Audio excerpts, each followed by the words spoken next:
wadadan udub dhaxaadka u ah magaalada Burco tan oo 5 kiiloomitir oo daamura ay maanta dhigeen maamulka dawladda hoose degmada Burco ayaa waxa ay sahli doontaa isu socodka gaadiidka u kala goosha magaaladani Burco. Wadadani ayaa waxa ay isku xidhaa saylada magaalada Burco iyo waliba fagaaraha dawladda hoose degmada Burco, waxaana wadadani intii la dhigay daamurka ka hadlay xogayaha fulinta dawladda hoose degmada Burco Maxamed Sheekh Ismaan Nuur, waxaanu ku dheeraaday ahmiyadda ay u leedahay wadadani bulshooyinka gobolka Togdheer. waxaanu yiri u yeelatay qoladeedan maanta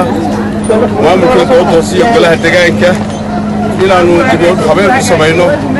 oo laamigi maanta quruxda ku aragtaan ku sameeyno oo dib habeenta ballaaran ku sameeyno insha Allah ta'ala taawi waxaanu dadweynaha reer Burco marka gaar ahaan ugu sheegay ila la xajalo u yeeshaan ila iyagu ilaashadaan ila wadada ahmiyad siiyaan oo aanay xalka ku shubin oo aanay qashinka ku shubin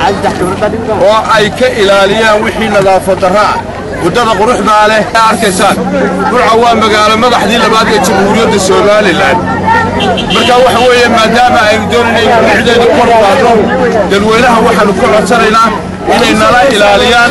sidoo kale waxaa ka hadlay xildhibaan Laki Xibdaan Cabdirashiid Faarax oo iyaguna dhankooda baaq u diray bulshooyinka gobolka Togdheer inay ilaashadaan wadadani si ay u noqoto mid anfici karta bulshada kala gadisan ee gobolkani Togdheer.